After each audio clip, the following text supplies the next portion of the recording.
누가복음 6장. 안식일에 예수님께서 밀밭 사이로 지나가셨습니다. 제자들이 밀 이삭을 잘라 손으로 비벼서 먹었습니다. 그러자 몇몇 바리새파 사람들이 말했습니다. 어찌하여 당신들은 안식일에서는 안 되는 일을 합니까? 예수님께서 그들에게 대답하셨습니다. 너희들은 다윗과 그 부하들이 굶주렸을 때 다윗이 한 일을 읽어보지 못했느냐? 다윗은 하나님의 집에 들어가서 제사장들 외에는 그 누구도 먹어서는 안 되는 진설병을 먹고 자기 부하들에게도 주지 않았느냐? 예수님께서 바리새파 사람들에게 말했습니다. 인자는 안식일의 주인이다. 또 다른 안식일에 예수님께서 회당에 가셔서 가르치고 계셨습니다. 거기에 오른손이 오그라든 사람이 있었습니다. 율법학자들과 바리새파 사람들이 예수님께서 안식일에 사람을 고치시는지 보기 위해 살피고 있었습니다. 그들은 예수님을 고소할 거리를 찾으려고 하였습니다. 예수님께서 그들의 생각을 아시고 손이 오그라든 사람에게 말씀하셨습니다. 일어나 앞으로 나오너라. 그러자 그 사람이 일어나 앞으로 나왔습니다. 예수님께서 말씀하셨습니다. 너희에게 묻겠다. 안식일에 선한 일을 하는 것이 옳으냐? 악한 일을 하는 것이 옳으냐? 생명을 살리는 것이 옳으냐? 죽이는 것이 옳으냐? 예수님께서 주위에 있는 사람들을 둘러보신 후 그 사람에게 말씀하셨습니다. 내 손을 내밀어라. 그 사람이 그렇게 하니 그의 손이 회복되었습니다. 그러자 그들은 화가 나서 예수님을 어떻게 처리할까 하고 서로 의논하였습니다.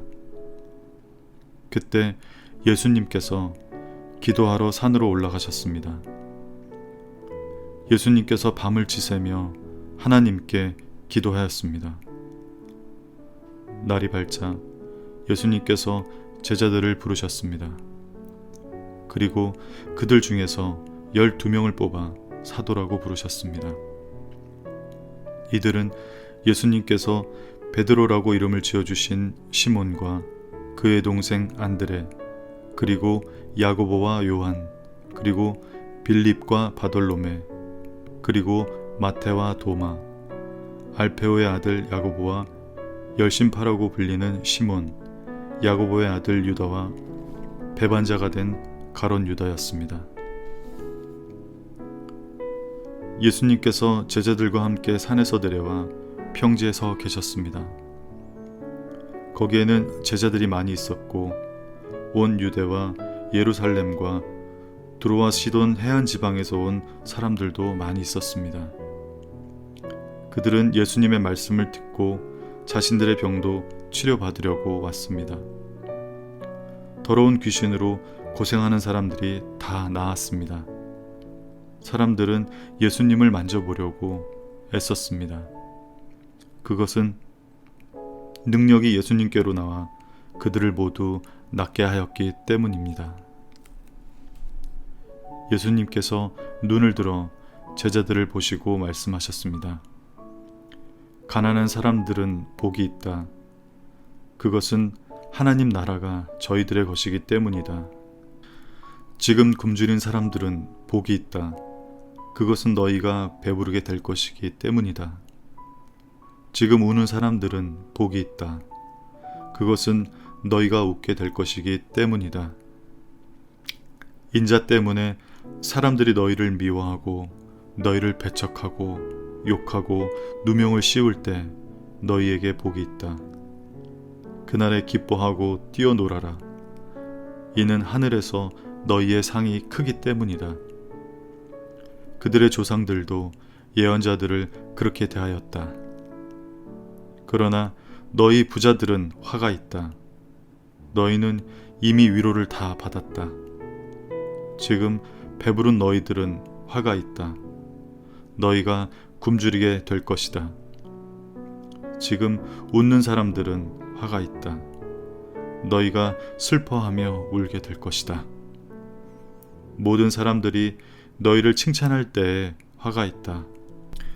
그들의 조상들도 거짓 예언자들을 그렇게 대하였다. 내 말을 듣는 너희에게 말한다. 너희 원수를 사랑하고 너희를 미워하는 사람들에게 잘해 주어라. 너희를 저주하는 사람들을 축복하고 너희를 모욕하는 사람을 위해 기도하여라. 누가 네 뺨을 치거든 다른 뺨도 돌려대라. 누가 내 겉옷을 빼앗거든 속옷도 거절하지 마라.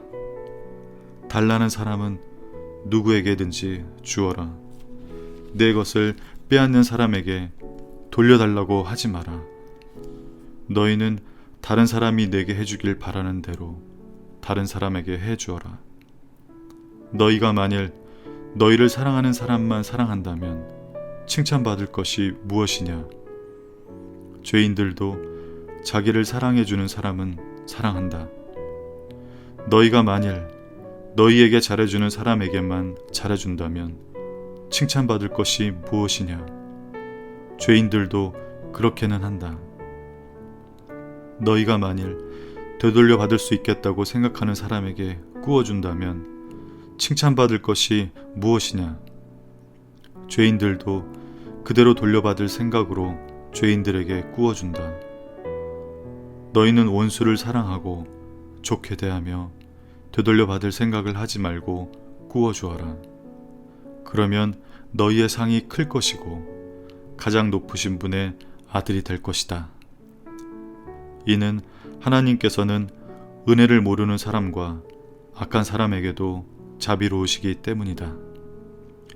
너희의 아버지가 자비로우신 것처럼 자비로워져라. 비판하지 마라. 그러면 너희도 비판을 받지 않을 것이다. 비난하지 마라. 그러면 너희도 비난을 받지 않을 것이다. 용서하여라.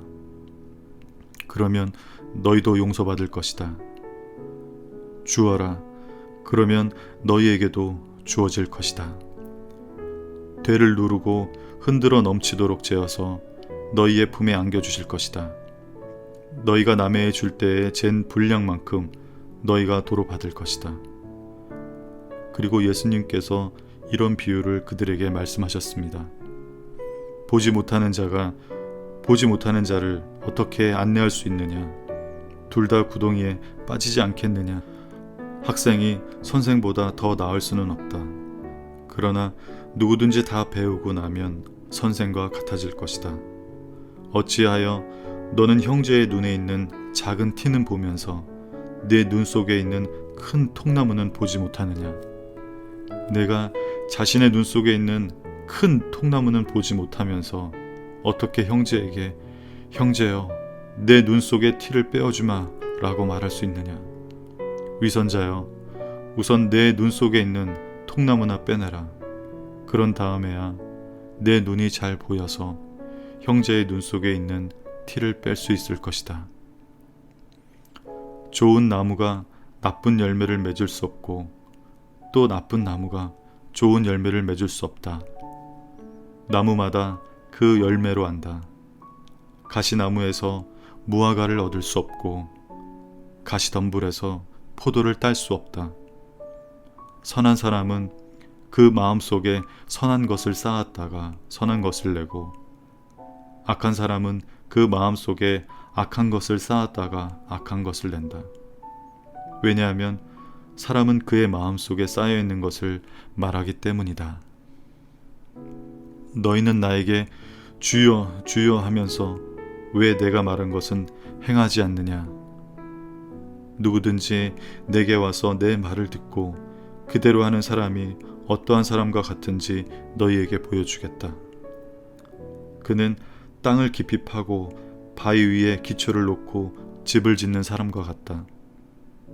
홍수가 나서 물이 세차게 들이치나 그 집을 절대 넘어뜨릴 수 없다.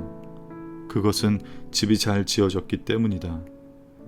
그러나 내 말을 듣고도 그대로 행하지 않는 사람은 기초 없이 땅 위에 집을 지은 사람과 같다.